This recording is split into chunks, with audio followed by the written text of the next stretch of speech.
Hi traders. So இன்றைக்கி பார்த்தீங்கன்னா bank Nifty ஒரு ஃபேண்டாஸ்டிக் ரேலி கொடுத்துருக்கு. ஸோ இன்றைக்கி அந்த ரேலி நம்ம எப்படி யூஸ் பண்ணோம், ஸோ எப்படி இன்ட்ராடே பண்ணோம், என்ன ஆச்சு, ப்ராஃபிட்டாக லாஸாக, ஸோ இதுதான் நம்ம பார்க்க போகிறோம். ஸோ இப்போ பார்த்தீங்கன்னா நம்மளோட லாங் டேர்ம் ட்ரெண்ட் அப்படின்னு பார்த்தீங்கன்னா செல் ட்ரெண்ட், பட் நம்ம ஷார்ட் டேர்ம் ட்ரெண்ட் அப்படின்னு பார்த்தீங்கன்னா வந்து பை ட்ரெண்டில் இருக்குது.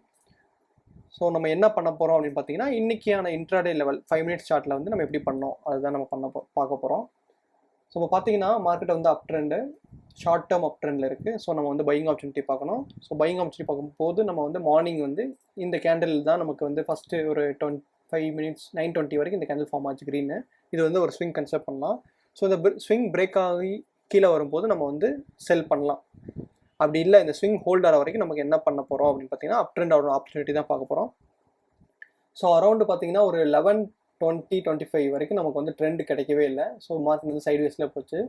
ஸோ அப்போ தான் நம்ம வந்து என்ன ஐடென்டிஃபை பண்ண முடியும். இப்போ 11:20க்கு மேலே வந்து மார்க்கெட் போயிட்டுருக்கு. ஸோ நம்ம அந்த இடத்துல வந்து சைட்வேஸா இல்லை வேறு என்ன ரேஞ்ச் அப்படின்னு சொல்லி ஐடென்டிஃபை பண்ணுறதுக்காக நம்ம என்ன பண்ணுவோம் அப்படின்னு பார்த்தீங்கன்னா ப்ரைஸ் ஆக்ஷன் பேட்டர்ன்ஸ் எதுவும் தெரியுதா நம்ம பார்ப்போம். ஸோ அப்படி பார்க்கும்போது நமக்கு இங்கே என்ன பேட்டர்ன் நமக்கு வந்திருக்கும் அப்படின்னு பார்த்தீங்கன்னா நீங்கள் ஜஸ்ட் நார்மலாக வந்து சைட்வேஸ் மார்க்கெட்டை வந்து நீங்கள் கன்சிடர் பண்ணுங்கள். நான் எப்படி சொல்கிறேன், இது வந்து நம்ம எப்படி கன்சிடர் பண்ணலாம்னா ஒரு சைட்வேஸ்ன்னு சொல்லலாம் இந்த இடத்துல. ஸோ சைட்வேஸை தாண்டியும் நம்ம என்ன பெர்ஸ்பெக்டிவில் நம்ம வந்து இந்த மார்க்கெட்டை பார்க்கலாம். ஸோ அப்படி என்ன பெர்ஸ்பெக்டிவ் அப்படின்னு பார்த்தீங்கன்னா நம்ம இப்படி ஒரு லைன் கனெக்ட் பண்ணலாம். இது எப்போ அப்படின்னா 12:20 12:30க்கு மேலே தான் இந்த மாதிரி, சரிங்களா. ஸோ இப்படி பார்க்கும்போது இது வந்து ஒரு ascending triangle pattern. So ascending triangle pattern break கொடுத்துச்சுன்னா நமக்கு வந்து ப்ராபபிளியாக மார்க்கெட் வந்து ஈஸியாக மேலே போகிறதுக்கு வாய்ப்பு இருக்குது. ஸோ சிமிலர்லி இந்த இடத்துல பார்த்தீங்கன்னா நமக்கு வந்து 12:20 கேண்டிலில் வந்து 12:20 to 12:25க்கு வந்து நமக்கு நல்ல பிரேக்கெட் கொடுத்துச்சு. பிரேக்கெட் கொடுத்துட்டு ஒரு நல்ல ரீடெஸ்ட்டும் கொடுத்துருக்கு, கரெக்டுங்களா. ஸோ இந்த பிரேக் அவுட்லேயும் நம்ம என்ட்ரி எடுக்க முடியும், இந்த ரீடெஸ்ட்லேயும் என்ட்ரி எடுக்க முடியும். ஸோ அப்படி எடுக்கும்போது நீங்கள் வந்து ஈஸியாக ப்ராஃபிட் பார்த்துக்க முடியும். அதே மாதிரி இந்த டார்கெட் அப்படின்னு பார்த்தீங்கன்னா இந்த அசெண்டிங் ட்ரையாங்கிளோட ரேஞ்ச் தான் நம்ம எடுத்து டார்கெட்டாக வைப்போம்.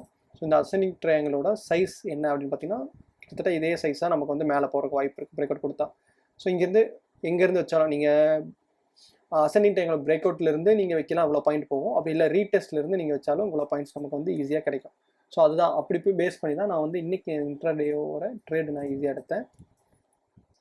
ஸோ மெயின் ஃபேக்டர் அப்படின்னு பார்த்தீங்கன்னா இந்த மாதிரி ஸ்ட்ரக்சர் நீங்கள் வரைஞ்சிட்டு ஸோ இதில் வந்து அசெண்டிங் ட்ரையாங்கிள் பேட்டர்ன் ஃபார்ம் ஆயிருக்கா இல்லையா அப்படின்னு பார்த்துட்டு நீங்கள் அதுக்கேற்ற மாதிரி இந்த பிரேக் அவுட் நடந்ததுக்கப்புறம் இந்த ஸ்விங் கீழே நீங்கள் ஸ்டாப் வச்சுட்டு நீங்கள் எடுத்துகிட்டு இருந்தீங்க அப்படின்னா இன்றைக்கி வந்து ஒரு நல்ல ப்ராஃபிட் நீங்கள் பார்த்துருக்கலாம். ஸோ இன்றைக்கி நான் வந்து என்னோடய ட்ரேட் அப்படின்னு பார்த்தீங்கன்னா லாஸாக ப்ராஃபிட்டா அப்படின்னு பார்த்தீங்கன்னா ஜஸ்ட் ப்ராஃபிட் தான் பார்த்தேன். ஆனால் இன்னொரு ட்ரேட் எடுத்தேன். ஸோ புட்டில் ஃபஸ்ட் சைட் புட் போயிட்டு அதுக்கப்புறம் நான் கம்ப்ளீட்டாக வந்து மார்க்கெட்டை வந்து கால் சைடே பார்க்க ஆரம்பிச்சிட்டேன். ஸோ கம்ப்ளீட்டாக எனக்கு வந்து ஒரு 9,000 ப்ராஃபிட் 10,000 கிட்ட ஒரு ப்ராஃபிட் வந்துச்சு. ஸோ இப்படி தான் இதுதான் ப்ரைஸ் ஆக்ஷன். ஸோ இந்த பேட்டர்ன்ஸை நீங்கள் வந்து ஞாபகம் வைக்கணும். ஸோ இதில் வந்து ஒரு காமன் பேட்டர்ன்ஸ் சில பேட்டர்ன்ஸ் தான் இருக்குது, அதை நீங்கள் ஞாபகம் வச்சுருந்தாலே போதும், இந்த ட்ரேட் ஈஸியாக எடுத்துருக்கலாம். ஸோ இதுதான் இன்றைக்கான லாஜிக். வீடியோ பிடிச்சிருந்தா லைக் பண்ணுங்கள், ஷேர் பண்ணுங்கள், சப்ஸ்கிரைப் பண்ணுங்கள் கைஸ். தேங்க்ஸ் ஃபார் வாட்சிங்.